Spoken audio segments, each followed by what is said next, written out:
Good evening and welcome to the June 8th regular meeting of the Hillsborough Town Board of Commissioners. I won't read the public charge, but it is in the printed agenda for reference to our policy of mutual respect in public meetings. And Sarah, has anyone signed up to speak? To number 3, agenda changes and approval. Are there any changes? Approve as presented. Thank you, Matt. I'll second that. Thank you, Megan. All in favor? Aye. Any opposed? And on to number 4, presentations. Safe Kids Orange County, Orange Coalition presentation. Anna Starnson and Officer Hall.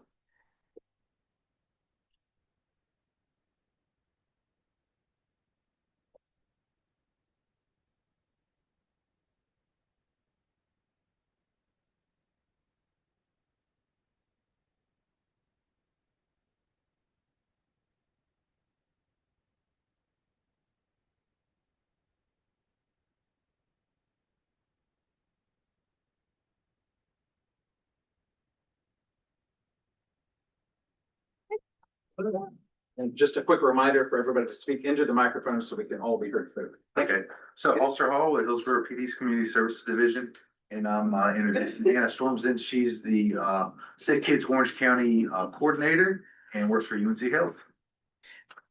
Thank you. Yeah. It's okay. I was like, I can't present on the budget. That's the right one. No worries at all. No worries. Well, thank you very much. Thank you all for having us this evening. Hi, guys. So, my name is Anna Stormson. Dr. Hall just said we run a coalition called Safe Kids Orange. I also do Safe Kids Chatham County as well. It's a really unique position that is actually offered through the hospital. So my team is out of the main office, the main hospital in Chapel Hill, but it actually is prevention focused. So I'm a public health person.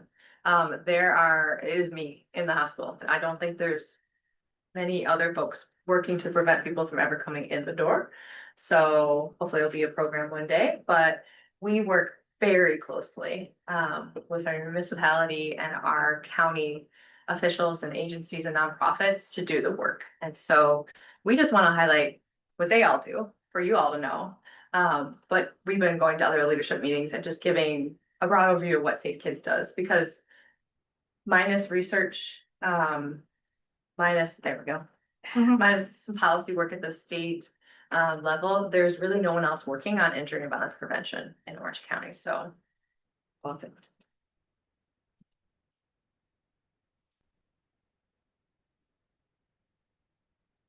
Yeah, let's see. And Anna, if we have questions during your presentation, do you prefer we interrupt you or You would can you like interrupt to me. wait to the? Feel free. Yeah, feel free. So we work on unintentional and intentional injuries because it is by leaps and bounds where we see the most fatalities and the injuries that we see. So mortality, morbidity. So as you can see from the slide, this was back in 2022, so the number is a little bit off. As you know, it's getting harder to get accurate information right now, but things like drowning, things like car accidents, things like suicide, things like falls actually surpass by leaps and bounds when we look at the whole world, but same thing for Orange County. Things like the traditional things, right? Things we think of, cancer, heart disease, which are also critically important. But we often don't spend nearly as much attention on the big things at the top there. So Safe Kids, our coalition, these are the main areas that we focus on. So we spend a whole lot of our energy and time trying to prevent someone from being involved in a motor vehicle collision. They tell me not to say the word car accidents because accidents means that it was just going to happen, and a majority of our injury and violence that we see around the world is preventable. Majority. So motor vehicle collisions, falls is actually the number one reason that people go to a hospital, and not just a minor fall, a major fall. And this is from little kids all the way up to older kids, seniors. Yep. So it is by leaps and bounds, number one. And then unfortunately, gunshot wounds has moved into the 3rd spot, even for UNC Chapel Hill for our adult program. Yeah. And I should say I'm with the trauma program out of the main hospital. So for the trauma program, gunshot wounds moved to number 3 for adults. It's in the top 10 though for pediatrics. Just pretty crazy that we're living in that world, but it is. So that includes things that were intentional as well as unintentional. And then we work on a lot of other things, like anything related to transportation, anything that's wheeled. Fire, water, a lot on overdose and with medicine poisoning. And then root cause, underneath all that, we focus on mental health and substance misuse. Because if you think of it as iceberg, those are the two things that are really fueling a lot of injury and violence that we see. At least. Can you talk about water real quick in terms of, what sort of preventive stuff or how is it related to? Or water? Yeah, so we're working mainly For Johnny prevention? on drowning prevention. People do survive, and have a near fatal, but most people won't make it, unfortunately. Drowning can happen with kids within 30 seconds. It's very quick. So I work with Safe Kids Chatham as well. We have Jordan Lake in our backyard, and there's been, I believe, around 15 deaths just last 3 years alone. So we actually just ran a water confidence class there last year. Yeah, it was great. We had super participation, adults, people who never got to swim or are still very fearful of it. So we would love to see more of that with all lakes, all the waterways. But pools as well as natural water. These are who makes up Safe Kids. So I want to emphasize everyone's volunteering their time, including Officer Hall. So people are either eking it into their schedules, making it work with the work that they're already doing. So community service divisions, that lends itself very naturally, obviously, to doing this type of work. But then we have others. Suzanne Hitt, you may have interacted with her. She is our community car seat program, child passenger safety person at Hillsborough Social Services. And she does all of the car seat checks up here pretty much. So she's volunteering her time a lot. She's eking it in, but volunteering. So we work with all the fire, all the police, all the county, all the municipality, but then a lot of nonprofits, which is exciting. And then of course, public health and social services as well. This is, these are our main programs. I'll go into them in more detail. But we have a really stellar community car seat program that I'm not aware of other counties have. We support all the child passenger safety. So if you've ever had if you are a parent and had a car seat check, those folks are child passenger safety experts. We have a new upcoming home safety partnership program. We also lead, Officer Hall's Paulus as well, the firearm safety team. And I know we're the only ones working on firearm safety team in Orange County. And we spend a lot of our focus on mental health and suicide prevention. And then we do a lot of kind of overall awareness education concerning water safety, firearm safety, child passenger safety. This is just, I know this is all in your packet, so I won't go through them all, but this is what our reach was last year. So some of these are groups that we're going in deep with. Some of these we're doing maybe one event with them. But we try very hard because we're limited, right? In people power and funding, obviously. We try to reach populations that are most at risk. So we can't unfortunately do universal, be everywhere all at the same time. So we target and work with populations that are most at risk. So this is going to be low resource, low income communities, going places where we're going to run into pre-K, elementary schools, and we would love all your help trying to reach as many people as well as we can, knowing that we have limited resources. So this is just where we've been. You may have seen us out and about, but we do a lot more behind the scenes work. Our child passenger safety program, so we're going to be supporting all those technicians that have to, as of right now, undergo a 4-day training to become a child passenger safety technician. I passed. It was a very, very challenging, 4 days, and you have to have continuing ed. So if you go to have your car seat or a booster seat, or you're just curious, is my child ready for a seatbelt? Or you need help to have that child stay in a booster seat.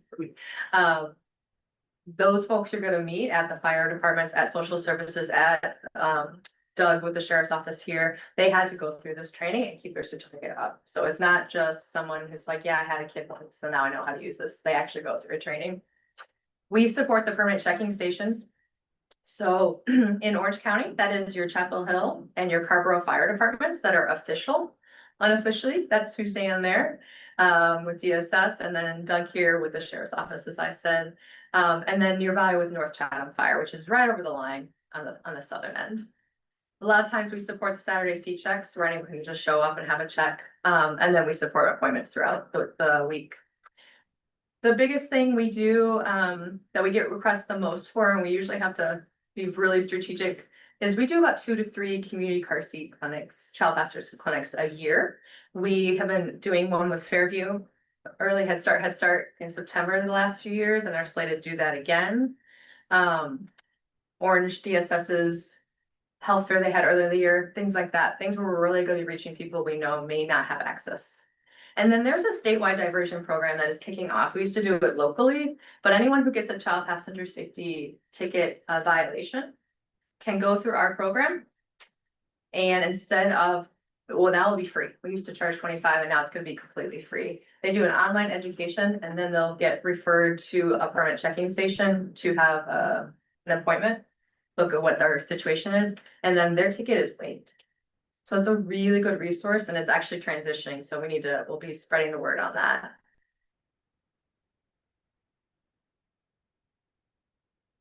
Something else, we are very lucky. Orange and Chatham counties are one of the very few counties that I know of that do this, maybe even nationally. We work with our referring agencies. So think WIC, Piedmont, Public Health, DSS, Fairview, to send us families that are in need of a car seat. Quite often this will be the opposite. People will have car seats and they are just sitting there waiting for someone to come and take them. So we only do it for referrals and we are so busy. I cannot tell you.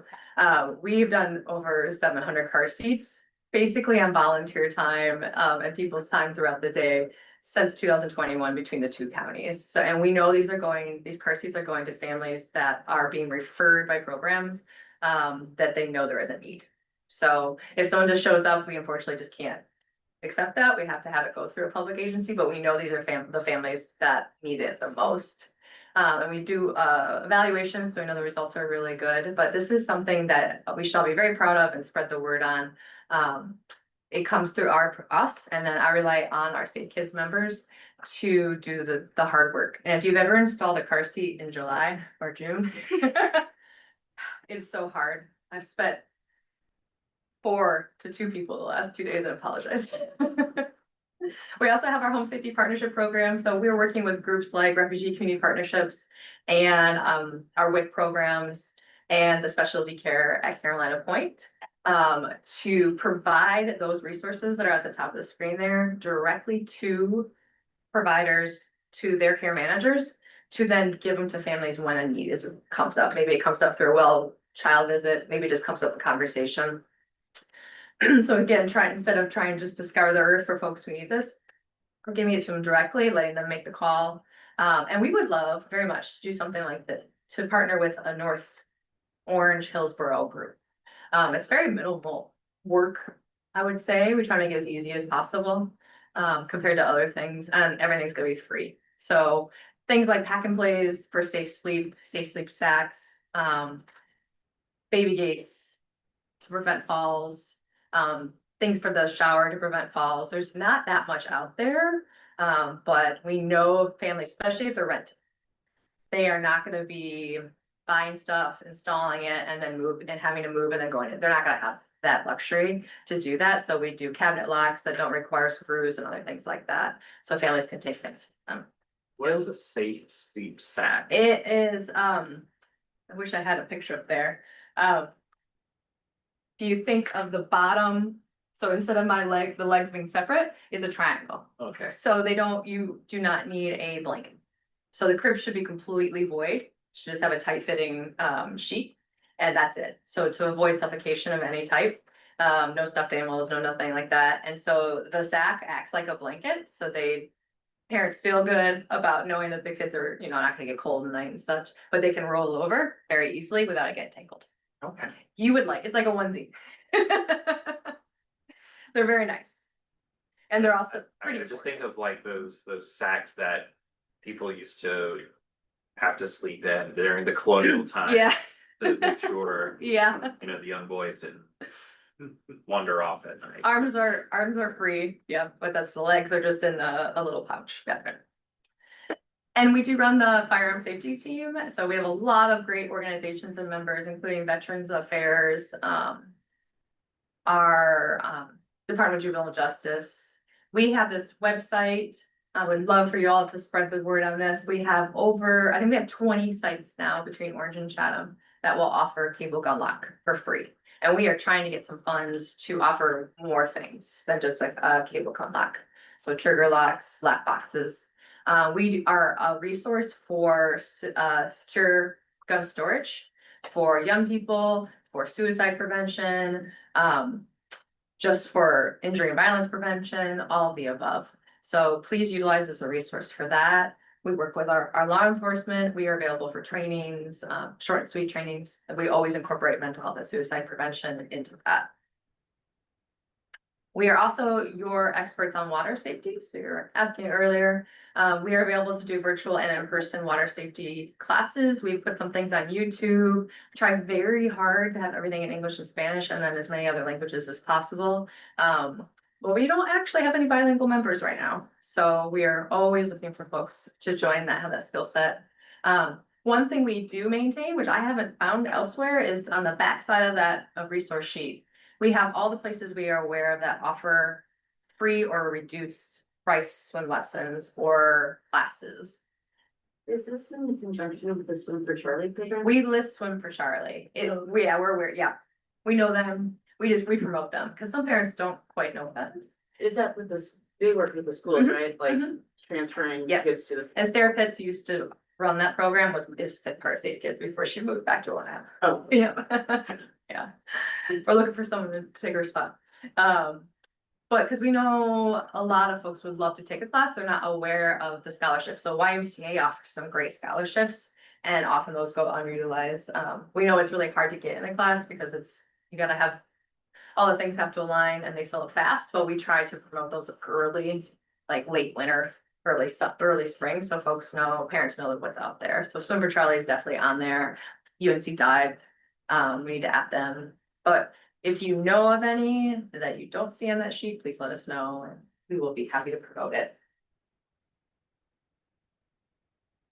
You're in. That's you. So we partner a lot with our law enforcement because they are the only ones who are able to legally touch and contain medications. So a lot of times they're going to be including opioids. So they are the only ones who can transport it and collect it. We do Operation Medicine Drops, probably seen these around in the spring and fall. The National DEA Take Back Days, but then 365 days a year, we have permanent drop boxes all over Orange. We promote those. We include things like lock boxes and the chemical medication disposal and education in our home safety partnership program and all the outreach we do. So every time we go out, we try to include those, and that's the things that are on the table there. So people can do that. So they don't feel like, or can go someplace to dispose of medications. Our utilities department thanks you greatly of keeping Yes. the waters. Exactly, yep. We work with all the fire departments, including the fire marshal's office, and every year, I don't know if you all know this, if you don't have small kids, you would not know this, I did not know this. Every October, they hit every single school, with fire education, it might be second grade, it might be kindergarten that year. But they also do year-round outreach and education. We have a smoke alarm assistance survey that we include with like everything we do, because folks, a lot of times, it's just word of mouth that people say, oh, if you call the fire department today, you might be able to get help with your smoke alarm. We're trying to get that barrier to go away, that everyone can fill out the survey, English and Spanish, or call. And let us know, do they need help with batteries? Do they just need one smoke alarm? Do they need help taking it down and putting up a new one and checking it? Last Saturday was Smoke Alarm Saturday, and we were in a mobile home community in Bridgewood area, southern near Carrboro, and gave out 36 like that.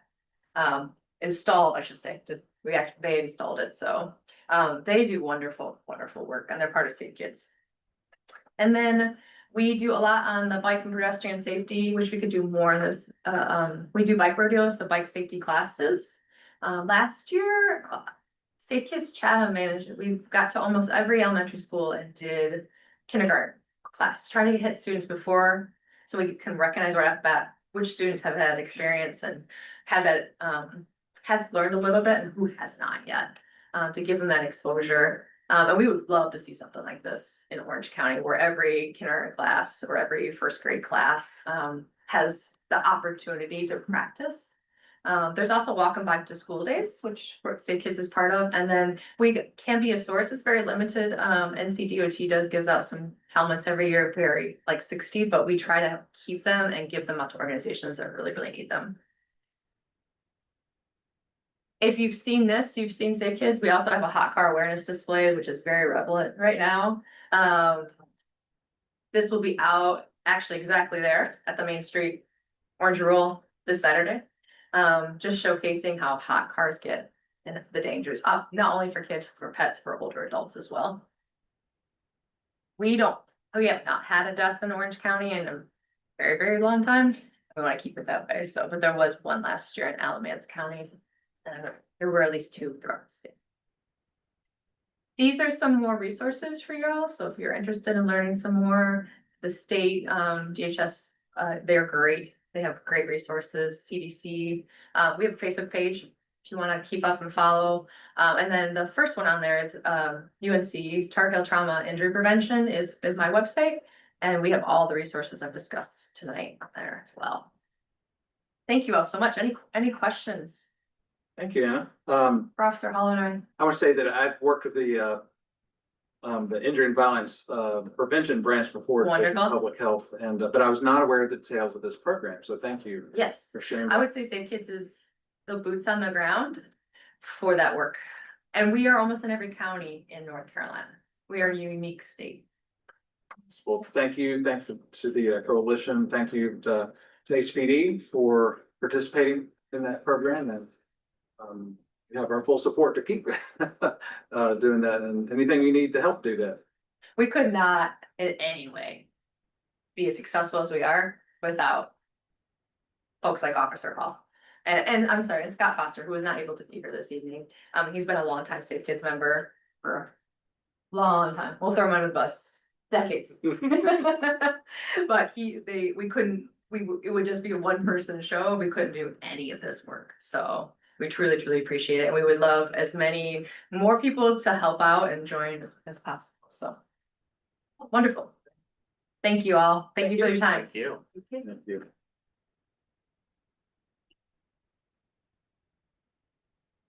Moving on to item 5, a resolution requesting the Orange County Board of Commissioners appoint Eddie Sane to the Board of Adjustment as an extraterritorial jurisdiction regular member. Move to adopt. Matt? There. Thank you, Rob. All in favor? Aye. Any opposed? And on to item 6, consent agenda. Is there a motion to approve? Move to approve as listed. Thank you, Megan. Second. Thank you, Matt. All in favor? Aye. Any opposed? And we are on to item 7, the fiscal year 2027 budget adoption. Welcome back. Oh, yes. Were you gonna present something? Well, I was just gonna say that, I think tonight we're here to talk about, potentially adopting the FY 27 budget. The recommended budget has been amended, per, the discussions that have happened at the last 2, budget workshops. And, just wanted to ask if you had any other questions, or needed additional information before considering adoption. Are there, Matt? Yeah, I actually would like to move to amend the budget. Okay, was there more? So I'd like to move to strike the 2-cent property tax increase. To keep the tax rate at 51.3 cents. And to replace that revenue. From the increase with a transfer from the general funds fund balance. Thank you, Matt. Is there a second for that motion? I second that motion. Thank you. Okay, so I think what we'll do is ask for any more discussion on in general. And then when we're ready to conclude discussion, then we can vote on the amended budget. Okay. So yeah, I just want to say a couple things about the budget. There's been, a lot of discussion. I want to thank Emily and Eric and Matt and Jen, all the staff who kind of put 6 months worth of work into that. I think that we have a really good process, and this approach of doing our 3-year budgeting really helps us, look around the bend in the road to see what's coming. We, as has been said many times, we have various challenges with the budget coming up. We took a hit last year. We need to maintain our fund balance. The cost of living is increasing. Also the town provides excellent services, and our budget, I think, helps us continue to provide excellent services all the way around. So just want to make sure I said those things out. So Megan, do you have any other comments, observations, amendments? Well, I agree with Matt's, amendment to, motion to strike the 2 cents. And I want to thank also the whole team with going back and forth and answering all our questions but the big thing, I think that really sticks out to me is that if things don't change, if the projections are correct for sales tax, we don't get higher than expected, then I want the community to understand that we are looking at a more significant tax increase in FY 28, because if we don't do it this year, and we still continue to the same plan laid out for us in this draft, that we're gonna have to make it up somehow. I like that Commissioner Hughes made this motion and amendment. I've been struggling and waffling after hearing the county's tax increase and where they finally landed and what that could possibly do to our residents here in Hillsborough. But again, I just for the public's, like, we can push this off, I think, this year, FY 27. I think that's possible. You've showed us numbers that they'll make it work, and we can do that.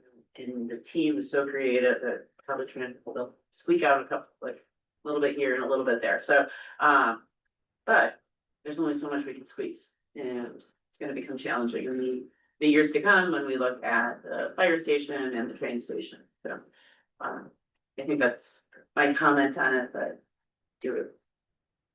I'll wait for the vote, I guess, but yeah, those are my statements. Rob? I concur with everything Commissioner Garrett said. As I stated before, it's just a hard time for a lot of people. And I'm thrilled that you're interested in striking the 2 cent property tax. As Commissioner Garrett mentioned, definitely 2-3 years down the road, we need to be cognizant of what that looks like. But again, I'm optimistic that hopefully some things will change in the next couple of years, and we'll be in a better position to handle those tasks. With Orange County again deciding that they were proposing a higher increase than what was proposed. I think it's good if we can hold the line and not raise our property taxes. Again, with tax increase last year, 7.5% increase in water and sewer. I feel like it's a good thing to do. So I'm all for a property tax increase. Okay, thanks, Rob. Matt, do you have a further comment? Yeah, I just think that being able to interact with the budget more in depth. And thank you for running some of the scenarios that I know myself and Commissioner Darrow especially asked for with various spending changes and tax rate changes. And so really, diving deeper into it, being able to see where our deficits are coming from, for 27, 28, 29. And I think the 29 numbers were particularly scary. But I think it was important for us also to have had the conversation of doing the 2 cents and seeing it modeled out, putting it out there and having people comment or approach us informally with thoughts about that. But I think that, given that we're going to do a feasibility study, that's one of the things that first really made me think about pumping the brakes. And the fact that we're probably looking most realistically at renovating the current facility rather than building a new one at least in the short term. And maybe I'm just a pessimist a little bit that the train station might get pushed out another fiscal year or something wonky. I think inevitably is going to happen there. And I think we're looking at perhaps potentially less debt service. But I think that as we get closer to FY29, we'll be able to see it in greater focus and also to see what the next year after that looks like, as well. So, and I'm not gonna lie also that the county raising their tax higher than originally proposed really also, I think, undercuts our ability to seriously consider an increase of any sort. So I think this is the right step, and happy that we at least had a conversation. And I think I'd like to say one more thing, and that is, I think something that gets lost in the budget discussions is the overall impact of inflation on the cost of running the town. I read recently that last year we were like maybe 3.8% increase in inflation, and some people might not equate general inflation with the cost of running a town, but we pay salaries, we hire contractors, we do capital projects, and they pay their employees. Yeah, so we spend this money, so inflation absolutely impacts us, yet even with a 2 cent tax increase, that would only increase my taxes 0.43%. And that may be true for everybody, and I focused on the math that much. But still, the inflation is so far outpacing our ability to generate revenue to even offset inflation. So I think that's something that is on people's mind a lot. So I just wanted to raise that as something that we're aware of, and we're cognizant of what tax increases do on top of the general inflation that folks are experiencing. So that's it. Okay, if there's no more discussion, is there, Matt has made a motion, Rob seconded. Is there any more discussion? All in favor? Aye. Any opposed? Okay, thank you. Yes, one more. Well, so I guess a question, so we also need to adopt the capital project ordinances. Well, that was just an amendment. Okay, Then you gotta adopt the budget. And I moved to adopt the budget as amended. Including the capital. yes, just want to make sure. Unless anyone feels any of the capital projects need to be discussed, you can do it all in one motion. So maybe made a motion. I second. Thank you, Rob. Any more discussion? All in favor? Aye. Any opposed? Thank you. Thank you. Mayor, Yes, I just wanted to thank the board. Of course, we all read stories, sadly, across North Carolina and the country about how many units are in like really bad fiscal shape, whether it's their general fund, the water sewer fund, and all sorts of a myriad of problems. So it's like during the last all the way back to the retreat the past couple of months. Want to once again thank the board for looking to multi-year perspectives. So many governing bodies have the blinders on, and let's do whatever we have to do just to get by this year. And that magnifies problems with the fact that there was different proposals in discussion from the board. Looking at it, in a multi-year thing is something that not very many governing boards do. So it's rare and I appreciate it. And then the other thing that's interesting is I know there's the civility certification that the board's trying to get, but this year there was like far more discussion and maybe different views that were thrown out from the board, but nobody got mad at each other. You were very civil, you respected each other, and you walked through the process and affected your decision making. So those are all rarities in local government, and I just wanted to recognize that. Thank you for your work this season. Thank you, Eric, for your observations. Okay, item B, hot topics for the work session, and there are none listed. Anybody else have? Fortunately, nothing hot that we're aware of yet. Of course, the June workshop is, Matt's gonna overrule me here in a second. The biggest thing usually is just having all the end of the year budget amendments to help keep us in compliance and Emily and Josh and finance work on, as well as all the end of the year encumbrances. So those are critical to get done. We'll have the public hearing for the data center moratorium extension. It's already been noticed, so it'll verify. Okay, thank you. On to updates. Megan, you want to start? Sure. So last Monday, the first, the tourism board held their public hearing on the budget for FY 27 and then approved their draft budget for this board to approve, which I assume will be on the next meeting also. So that passed, and we had some good discussions there on the changes of what we discussed as a board and how that fits with the tourism board, and I think it was all received quite well, but there was also discussion, and I think that's happened among staff of bringing all the tourism boards together with this board and kind of a joint meeting to discuss these challenging budgets we're gonna see in 28, 29 in the future, and how does that affect the tourism boards? So a lot of good discussion. Commissioner Hughes attended the meeting, had some great ideas for the future on perhaps ways to look at the fund balance, and the tourism board is going to look into some of those ideas also. So it was a good productive meeting that we had. And then on the 4th, joined a lot of you at the State of the Community report that's given by the Chamber of Chapel Hill Carrboro.